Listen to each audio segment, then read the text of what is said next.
하나님께서는 아브라함을 부르시고 복이라 하셨습니다. 그 말씀은 오늘 성도님들에게도 같이 임하신 말씀입니다. 우리 함께 복을 선언하도록 하겠습니다. 하나님, 저를 복되고 복되며 복되게 하옵소서. 하나님, 저의 생각을 복되게 하시고 몸을 복되게 하시며 마음을 복되게 하옵소서. 하나님, 저의 자녀를 복되고 복되며 복되게 하옵소서. 아멘. 우리 두 손 불끝 치겠습니다. 하나님, 저로 생육하고 번성하며 이 땅에 충만하게 하옵소서. 하나님, 저의 자녀로 생육하고 번성하며 이 땅에 충만하게 하옵소서. 하나님, 중앙교회로 말씀이 생육하고 번성하며 이 땅에 충만하게 하옵소서. 아멘. 오늘은 설교 원고를 좀 다르게 구성했습니다. 그래서 오늘은 창조에 대한 이야기, 또 역사에 대한 이야기를 살펴보면서 우리가 주에 듣는 이제 제가 원고를 준비하고 또 하나님께서 저에게 이렇게 말씀을 주실 때에 원고의 한 70%가 성경에 관계된 내용들이에요. 대부분 거기서 오는데 오늘은 90%가 외부에서 왔습니다. 그래서 오늘은 목사님이 성경 얘기를 안 하시네 라고 하실 수 있는데 실제로는 성경 얘기만 하고 있습니다. 그래서 오늘 하나님의 큰 은혜가 우리 성도님들에게 임하시기를 원합니다. 하나님께서는요, 만물을 창조하셨습니다. 그래서 그 창조한 세상을 오늘 성도님들에게 공짜로 주셨어요. 공짜로 주셨어요. 너희는 내가 창조한 이 세상에서 마음껏 누리고 멋지게 살아라. 그런데요, 이 창조를 믿지 않는 사람들이 있고 믿지 못하는 사람들이 있습니다. 창조를 믿지 못해요. 이들은 과학이라는 이름으로 단세포가 다세포가 되고 다세포가 물고기가 되고 물고기가 육지로 나와서 숨을 쉬고 그 변한 것이 또 원숭이가 되고 원숭이가 사람이 되는 것을 믿습니다. 이게 놀라운 과정입니다. 그런데 물이 포도주 되는 건 못 믿습니다. 아니, 단세포가 사람이 되는 거는 믿으면서 물이 변하여 포도주 되는 것은 못 믿는 겁니다. 이상하지 않습니까, 성도님들? 물이 포도주 되는 게 어려울까요? 단세포가 사람이 되는 게 어려울까요? 단세포가 사람이 되는 게 더 어렵습니다. 그 진화의 과정은요, 이루 말할 수 없는 여정을 거쳐야만 가능한 겁니다. 그런데 사람들은 그 말을 믿습니다. 그냥 그 말을 믿어요. 저는 이 말씀, 이 이야기를 대할 때마다 이게 사람의 말일까? 저는 그렇게 생각하지 않습니다. 우리의 원수 사단이 우리에게 가르쳐준 말이라고 알고 있습니다. 과학, 진화론을 이야기한다라는 것은 우연히 발생되어진 지구, 우연히 발생되어진 태양, 우연히 발생되어진 별들이라는 겁니다. 그것을 창조하신 분이 없고 그냥 어느 순간 먼지들이 모여 지구가 되고 행성이 되고 그 먼지들이 모여 태양을 이룬다라는 겁니다. 성도님들, 이 지구의 나이에 대해서 혹시 아십니까? 모르는 게 답입니다. 어떤 사람, 저희 학교 다닐 때에 지구의 나이를 45억 년이라고 그랬어요. 45억 년인데 그것도 대략입니다. 약 45억 년. 성도님들 1억 년이면 어느 정도인 줄 아세요? 우리 인생이요, 길어야 100년입니다. 그러면 우리가요 1000년을 산다고 해보세요. 그러면은 우리가 태어나서 죽은 거 10번 죽었다 살아나야 1000년입니다. 그런데요, 이 1000년이요 또 몇 번 반복돼야 돼요? 10번이요 10번. 만년이라는 세월은요 어마어마하게 긴 세월입니다. 그런데 46억만 년, 46억 년. 그것도 대략입니다. 약으로 할 때 45억 년에서 20억 년, 세상에 20억 년을 뛰어넘어요. 이거는요, 무슨 얘기냐면 나도 모릅니다 라는 이야기입니다. 이 얘기는 증명할 수 없습니다. 지구가 언제 태어났는지, 이 지구의 생명은, 이 지구는 언제 발생했는지에 대해서 과학자들도 모릅니다. 그래서 또 이야기가 나오는데, 최근에 7억 년 이야기가 나왔고 젊은 지구 3억 년이라는 이야기도 나옵니다. 저는요, 과학이라는 이름으로 3억 년이니 7억 년이 다 좋습니다. 전 제일 신기한 게 뭐냐면요, 저 태양은 3억 년 전에 불 켜졌는데 아직도 안 꺼지고 있다는 겁니다. 안 그렇습니까? 저는 저 태양을 볼 때마다 가끔 끔찍한 상상을 한번 해보는데, 저거 불 꺼지면 어떻게 될까? 저만 걱정하나요? 괜한 거 걱정하나요? 그런 생각을 한번 해보는 겁니다. 저 태양은요, 신기하죠? 겨울이면은요, 멀어지고요, 여름이면 가까워집니다. 가까워질 때는요, 여름에 과실을 주고요, 멀어질 때는요, 가을에 과실을 주고 여름에 꽃도 줍니다. 신기합니다. 태양계가 돌아가는 것, 하늘의 별들이 돌아가는 것, 과학적으로 증명할 수 없는 이야기입니다. 그것이 어떻게 과학자들에 의해서 증명되어질 수 있겠습니까? 우주가 태어나고 우주가 창조되어지고 우주가 만들어진 것, 지금 이 우주의 끄트머리는 얼만큼 가야 끝이 나오는지도 모르는 것이 과학자들입니다. 그들이 과학이라는 이름으로 진화론을 이야기하고, 누가 없다고요? 하나님이 없다라는 무신론적 사고를 가르치고 있다는 겁니다. 성도님들, 우리가 좀 잘 알아야 됩니다. 창조는요, 전설이 아니고 역사입니다. 창조는 우리 동화책들 속에서 과거의 어떠한 기록들을 우화로 기록된, 우화가 아니라 분명한 역사입니다. 또 창조는 이론이 아닙니다. 이것은 역사입니다.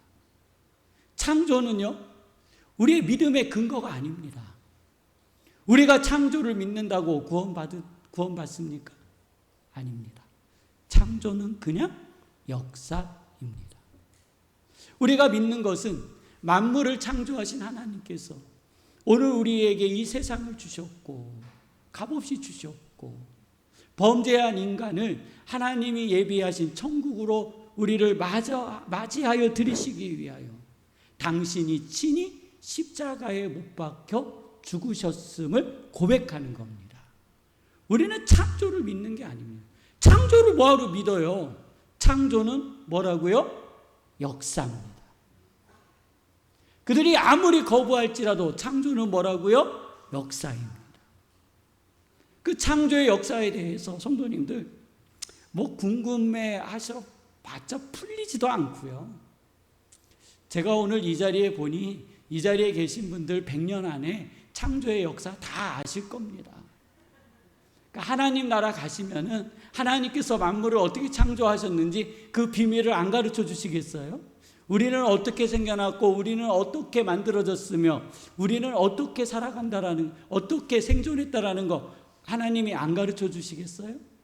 성도님들, 복제라는 말 들어보시잖아요. 복제개, 복제양 이렇게요. 사람은요, 죽어있는 생물에서 생명을 못 만들어냅니다. 복제라는 거는요, 살아있는 세포의 특정 부위를 떼어내서 전기 충격을 주어서 스스로 이것이 다시금 움직이게, 재생산하게 해서 양이 만들어지고 강아지도 만들어지고 낙타도 만들어지는 겁니다. 그래서 사람은요, 죽어있는 존재를 살릴 수 없습니다. 사람은 죽어있는 물체를 가지고 생명을 만들어낼 수 없습니다. 사람은 아무것도 없는 곳에서 생명을 만들어낼 수 없습니다. 오직 이 일은 누구의 영역일까요? 하나님의 영역입니다. 하나님만이 아무것도 없던 세상에서 만물을 창조하셨고 창조되어진 만물을 오늘 성도님들에게 주셨음을 믿으시기를 바랍니다. 창조의 순간, 창조의 기록, 이것들은요 아직까지 밝혀지지 않은 것이 너무나도 많습니다. 우리 한번 영상 한번 보고 가겠습니다.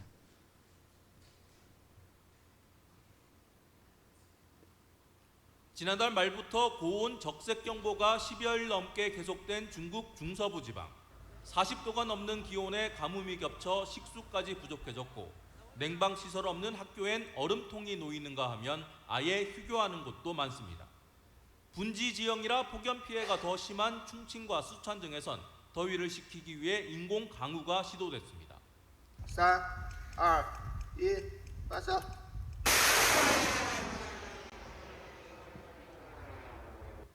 응결핵 역할을 하는 요드화 은을 넣은 포탄이나 로켓을 구름 속에 터뜨리는 건데 작은 물 입자가 더 빨리 모여 빗방울이 생기도록 하는 방식입니다. 지난 2일과 3일 충칭시에선 인공 강우 덕에 기온이 28도까지 떨어졌습니다. 发射高爆弹158枚，火箭弹37枚，部分地区达到大雨，最大量级达到31.4毫米。 그런데 비만 내린 게 아니었습니다. 인공 강우가 성공한 날 최대 초속 34m의 태풍급 강풍이 몰아쳤습니다. 아파트 창문이 통째로 떨어져 나가는 일이 잇따르면서 돌풍에 집안이 아수라장이 되는가 하면 가로수와 오토바이가 연달아 쓰러지고 양철 지붕이 종잇장처럼 날아갔습니다. 비바람 속에 가판대가 속절없이 떠밀려가자 상인들이 붙잡으러 뛰어가고 고층 아파트 난간벽이 떨어져 내리기도 합니다. 피해가 속출하자 인공 강우가 아니라 인공 재난을 만든 거냐는 비난이 쏟아졌습니다. 기상당국은 비가 내린 뒤 불안정한 대기에 돌풍과 천둥 번개가 나타날 수는 있다면서도 인공 강우와 직접적인 인과관계는 없다고 설명했습니다. 하지만 비를 만들려다 태풍을 만들었다는 원망이 이어지며 해명에 진땀을 흘리고 있습니다. 베이징에서 SBS 정혁입니다.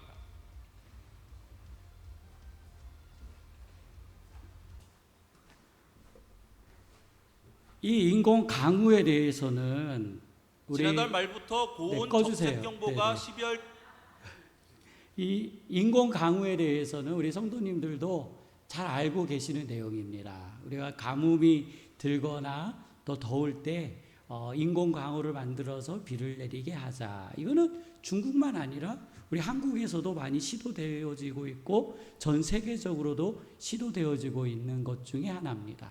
근데 이번에 이 뉴스를 보면서 과학자들이 단순하게 구름에다가 적정한 어떠한 부분을 폭발시켜서 비만 내리면 될 거라고 생각했더니 예측하지 못한 일이 발생한 겁니다. 그러니까 저 과학자들이 예측했을까요? 그냥 비만 내리고 끝나겠지라고 생각을 했겠지 저렇게 강풍과 태풍이 불 거라고는 아마 1도 생각 못했을 겁니다. 자연은요 하나의 변화가 그 다음의 변화와 그 다음의 변화를 이끌어내고 있는 겁니다. 우리는요 자꾸 자연을 대상으로 해서 실험을 하는데 이 실험을 통해서 우리는요 수 없는 실패들을 경험하는 겁니다. 근데 그 경험이 우리에게 얼만큼의 피해를 주느냐, 우리가 알고 피해를 받느냐 모르고 피해를 받느냐라는 겁니다. 자, 그러면 이러한 인공 강우를 왜 만들까요? 왜 만들려고 할까요? 그 답은 간단합니다. 우리의 삶의 질을 올리기 위해서 하는 겁니다. 그냥 더우니까 더운 거 못 참고 하늘에서 비가 내리면 좀 시원해지겠지. 가뭄이니까 물이 없으니까 저 위에 있는 구름 잔뜩 꼈는데 저기에다가 좀 폭탄 터뜨려가지고 비가 내리면 좋겠지. 누구를 위한 거예요? 왜? 사람을 위한 겁니다. 사람. 자, 1층에 사진 전시해 놨는데 혹시 보셨나요? 한번 예배 마치시고요. 꼼꼼히 내려가서 살펴보세요. 사진이 참 재미집니다. 1950년도부터 지금까지는 아니고 뭐 일정 있는데요. 1950년도에 그 나무를 지고 가는 남자와 여자, 그리고 그 뒤에 보이는 산이 있어요. 동두천산.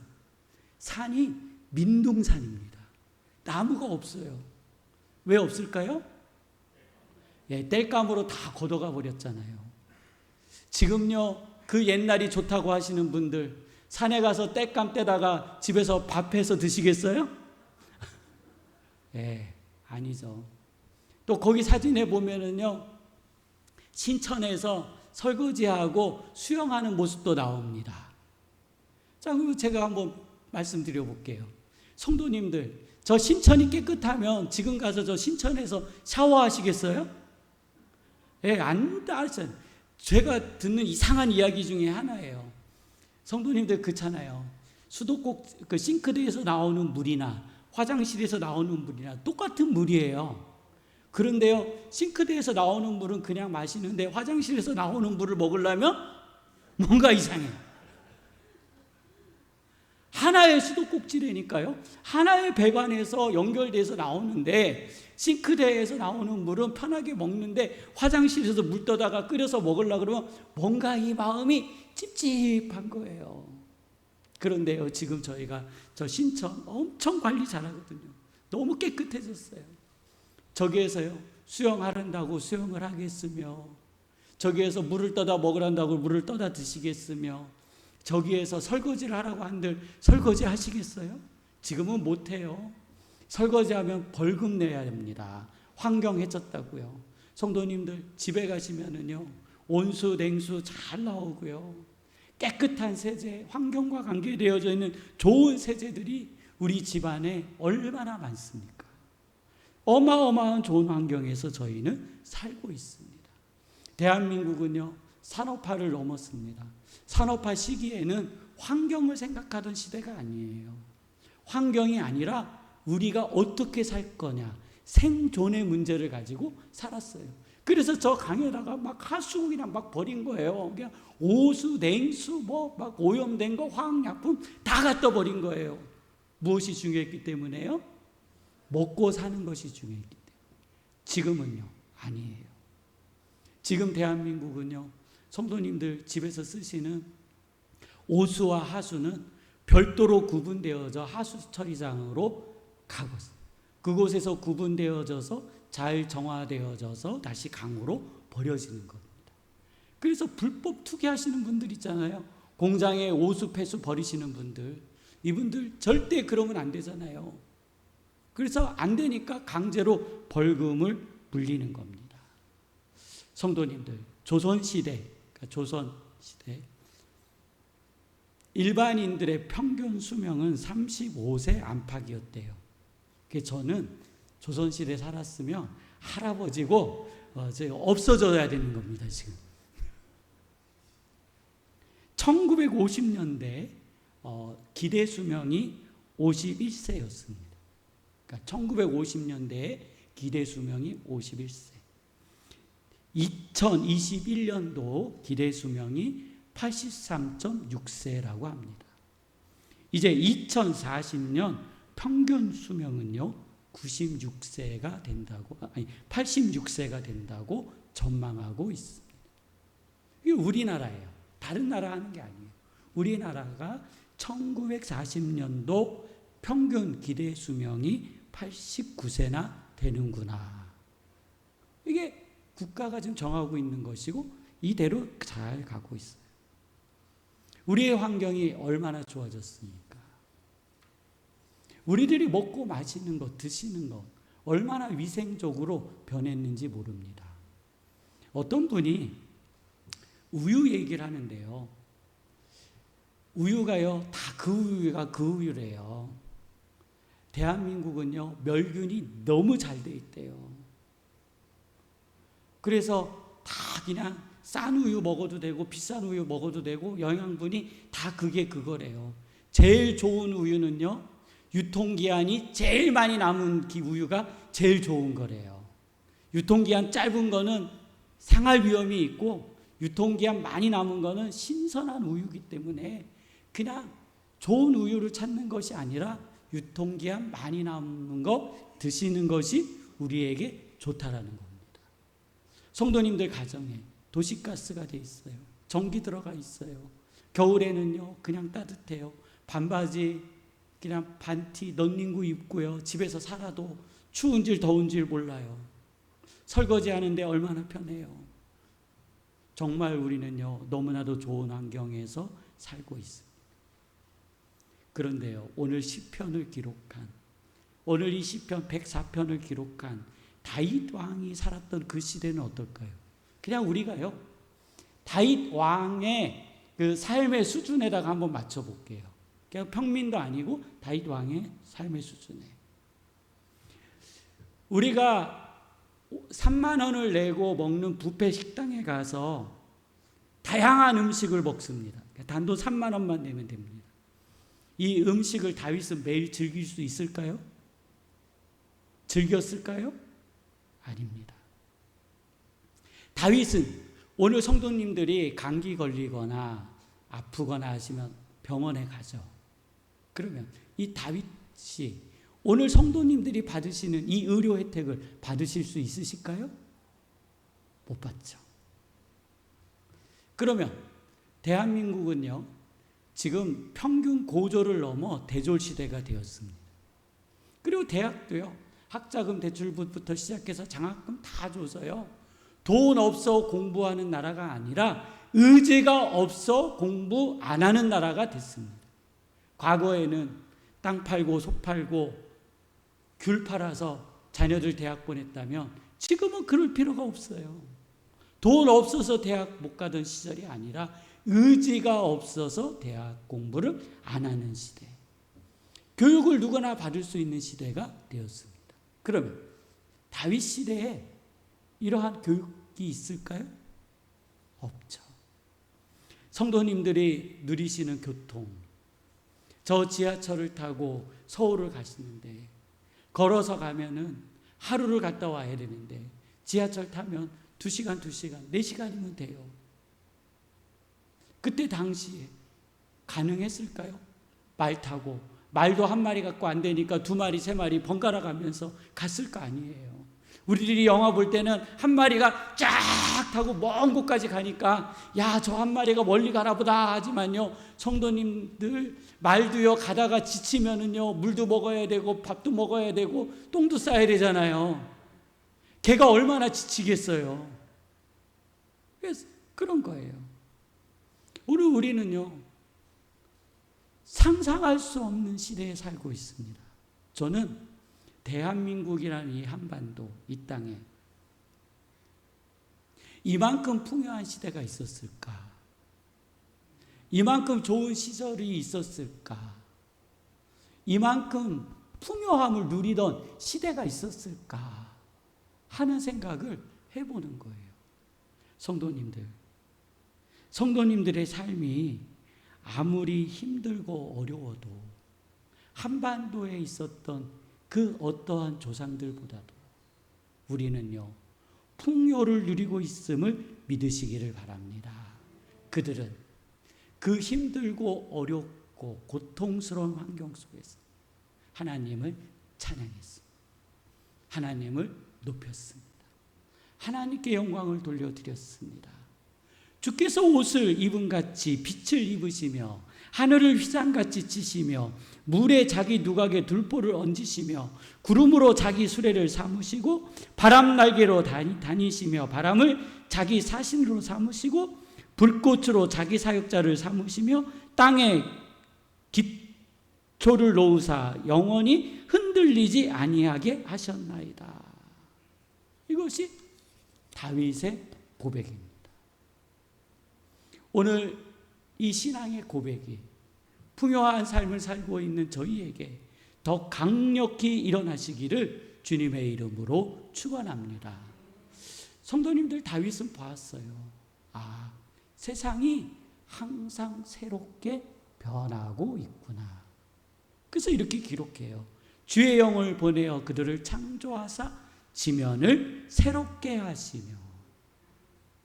항상 새로워지는, 계절을 따라, 시간을 따라, 상황을 따라 하나님은요 만물을, 성도님들의 삶을 새롭게 하심을 믿으시기를 바랍니다. 이 여호와의 영광은요 영원할 것이라고 오늘 저희에게 말씀하여 주고 계시는 겁니다. 하나님은요, 만물을 창조하시고 우리에게 선물로 주셨어요. 이걸 잘 다스려라. 다스려라. 뭐 하라고요? 잘 다스려라. 이 만물을 잘 다스려라. 주셨는데 이 땅이 저주받는 사건들이 생기는 거예요. 땅이 저주를 받아요. 근데 이 땅이 저주를 받는 것은 인간의 죄와 관계가 있더라는 거예요. 첫 번째, 에덴 동산에서 아담과 하와가 선악을 알게 하는 과실을 먹으니 땅이 뭘 받았어요? 저주를 받았어요. 그 전에는 심지 않고 수고하지 않아도 먹을 것이 풍성하게 났던 땅들, 나무들이 이제는 내가 풀을 뽑지 않고 비료를 주지 않으면 먹을 것이 하나도 달리지 않는 나무가 되었다라는 거예요. 성도님들, 수고하지 않고 과실의 열매를 드시려고 하면 하나님의 말씀에 거부하시는 겁니다. 우리가 수고해야만, 수고한 것만큼 자연은 우리에게 결실을 주는 겁니다. 그래서 인간의 범죄로 인해서 땅이 저주를 받았어요. 두 번째, 노아의 홍수입니다. 인간의 범죄로 인하여 코로 숨쉬는 모든 피조물들이 일시에 다 죽었으며 그 순간부터 인간의 수명이 120년으로 단축되어졌다고 오늘 저희에게 말씀하여 주고 계시는 겁니다.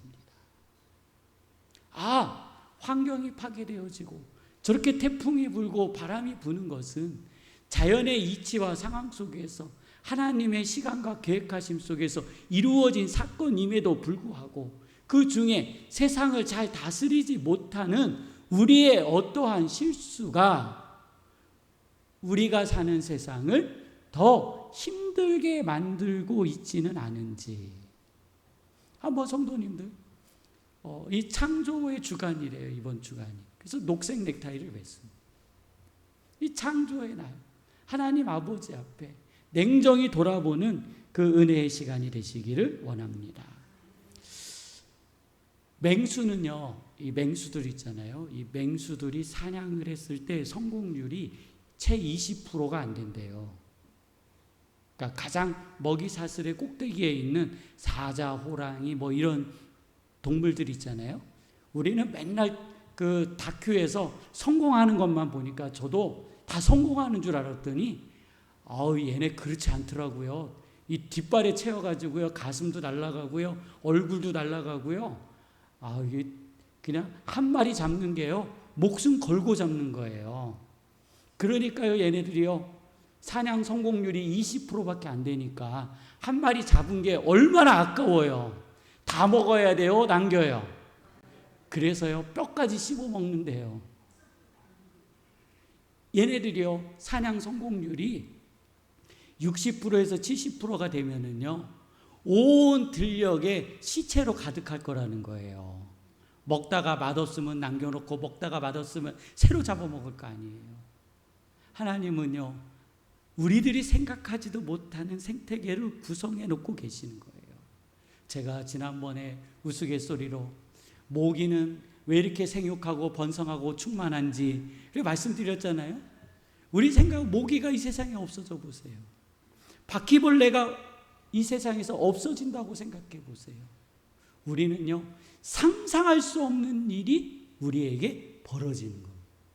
우리가 생각할 때는 별거 아니라고 생각했던 것이 우리의 삶을 받쳐주고 있다는 겁니다. 자, 그러면 이제 실천입니다. 우리는 무엇을 할 수 있을까요? 대한민국은요, 국가적 차원에서 환경을 굉장히 많이 생각하고 있습니다. 그래서 이제 자동차도 막 돈 주고 바꿔주잖아요. 막 기름 빡빡빡빡 연기 내는 거 다 단속해서 없애고, 될 수 있는 한 매연 줄이고, 그러한 노력들을 어마어마하게 해요. 땅도 파서 하수도 빼고 오수도 빼고, 그리고 물에다가 함부로 버리는 사람들 잡아서 벌금도 때리고 그래요. 쓰레기도 이제 분리수거하고 다 구분을 해서 함부로 버리지 않습니다. 우리는 뭘 할 수 있을까요? 우리가 할 수 있는 게 있습니다. 환경을 보호하는 데 있어서 가장 큰 문제는 과소비하지 않는 겁니다. 뭐 하지 않는 거라고요? 과소비하지 않는 겁니다. 성도님들 집에 김치 냉장고 몇 개 있으세요? 죄송하지만 저희 집에는 김치 냉장고가 없어요. 그래서 행복해요. 지금만 행복해요. 혹시 그 김치 냉장고에 몇 년 전 김치가 들어있나요? 한번 그려보세요. 우리 김치 냉장고에 4년 전 김치, 5년 전 김치, 심지어는요 10년 전 김치도 있으신 분이 있어요. 그래서 냉장고를 또 사요. 늘 데 없다고. 그리고 또 사요. 늘 데 없다고. 또 사요. 늘 데 없다고. 그래서 김치 냉장고가 기본 2개, 그 다음에 대형 냉장고 기본 하나. 집에요 냉장고 2개는 가지고 계신다니까요. 김치 냉장고 하나, 냉장고 하나. 제 말 틀려요? 네. 옛날에 우리는요 냉장고 하나만 놓고 살았다고요. 그리고 냉장고 하나 놓고 1년 김장을 담아서 먹었어요. 그런데 김치 냉장고가 생겼어요. 김치 냉장고 하나면 되는데 2개를 사고 3개를 사고 4개를 사요. 그게 과소비예요. 과소비. 과학의 발전은 환경의 파괴의 주된 원인은 주로 우리의 삶의 질을 올리는 데에 그 목적이 있는 거예요. 어떻게 하면 우리의 삶을 편안하게 해줄 것인가? 어떻게 하면 우리의 삶을 올려줄 것인가에 대한 연구예요. 우리가 편해지면 편해질수록 우리의 환경은 좀 더 나빠질 것이고 내가 좀 더 불편함을 경험하면 경험할수록 우리가 살아가는 환경은 좋아질 것이라 생각합니다. 우리가 에어컨 키지 맙시다. 불 끕시다. 원자력 발전소 없앱시다. 댐 없앱시다. 이건 말도 안 되는 거예요. 이거는 거론할 필요도 없는 거예요. 이런 얘기를 하고자 하는 게 아닙니다. 뷔페 식당에 가면은요, 이상한 분들이 계세요. 이게 식사를 이렇게 자율배식으로 이렇게 떠오잖아요. 그러면은 이 큰 접시를 떠오시는 분이 있어요. 근데 특히 조금 보기에 좀 어려운 데는 뭐냐면 고기 뷔페집 가면 더해요. 고기를 산만큼 떠오고 야채도 산만큼 쌓아놔요. 그 다음에 양념 밑반찬 산만큼 다 갖다 놔요. 다 드시면 괜찮아요. 그 주인도 다 드시는 것에 대해서 불편해 하실까요? 아니에요. 문제는 뭐예요? 밥만 먹고 나오시는 거예요. 그냥 왜 그런지 그렇게 쌓아놔야 먹은 것 같은 느낌이 드시는가 봐요. 그렇게 쌓아놓고 먹어야 뭔가 내가 먹었다라는, 내가 대접받았다라는 느낌을 받나 봐요. 성도님들, 그 음식물이요, 채반에 담겨 있으면 재활용이 얼마든지 가능합니다. 그런데 이 음식물이 접시 위에 올라오면은요, 이거는요 쓰레기가 되는 거예요. 누구도 재활용할 수 없습니다.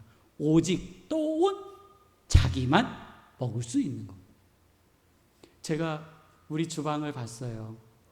우리 주방이요, 우리 주방. 우리 주방 얘기하려고요. 우리 주방을 봤는데요, 이렇게 보니까 음식물 쓰레기가 조금 나오더라고요. 그래서 우리 성도님들은 잘 조절하시는구나. 근데 어느 날 음식물 쓰레기가 많이 나오기 시작했어요. 그러면서 한 봉투, 2봉투가 넘어요. 그래서 성도님들, 우리 한번 실천해 볼게요. 성도님들의 접시에 담겨진 음식물은 성도님들이 드시지 않으면 쓰레기입니다. 그 누구도 드실 수 없어요. 그렇지만 남아있는, 채반에 남아있는, 그릇에 남아있는 음식물은 얼마든지 다시 사용할 수 있는 음식물인 겁니다. 그래서 우리 교회에서 한번 실천해 보시는 거예요. 저도 매번 실패해요. 조금 담는다고 하는데 먹다 보면 반찬이 남고 김치가 남아요. 그래서 한번 해보는 겁니다. 생각보다 조금 담아보는 거예요. 그래서 부족하면 한 번 더 가셔서 드시면 되죠. 한 번 더 가서 또 오시면 돼요. 되죠. 성도님들, 환경을 지킨다라는 거 실제로 그렇게 어려운 일이 아닙니다. 내가 과소비하지 않는 겁니다. 내가 내버리는 쓰레기에 과소비가 없어지면 되는 겁니다. 우리들이 먹는 음식물에 과소비가 없어지면 되는 겁니다. 이것이 우리가 할 수 있는 최선인 겁니다. 말씀을 정리합니다. 하나님께서는요, 만물을 창조하셨습니다. 그 세상은 가장 완벽한 세상이었습니다.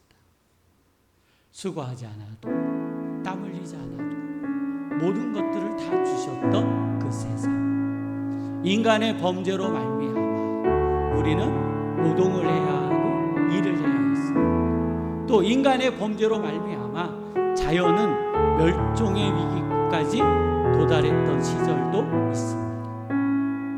오늘 우리의 과소비로 인해서 수많은 실험들이 이 지구 위에서 진행되고 있고, 또 그것에 대한 결실들을 우리가 일부 누리는 것도 사실입니다. 그것도 우리가 다 막을 수는 없습니다.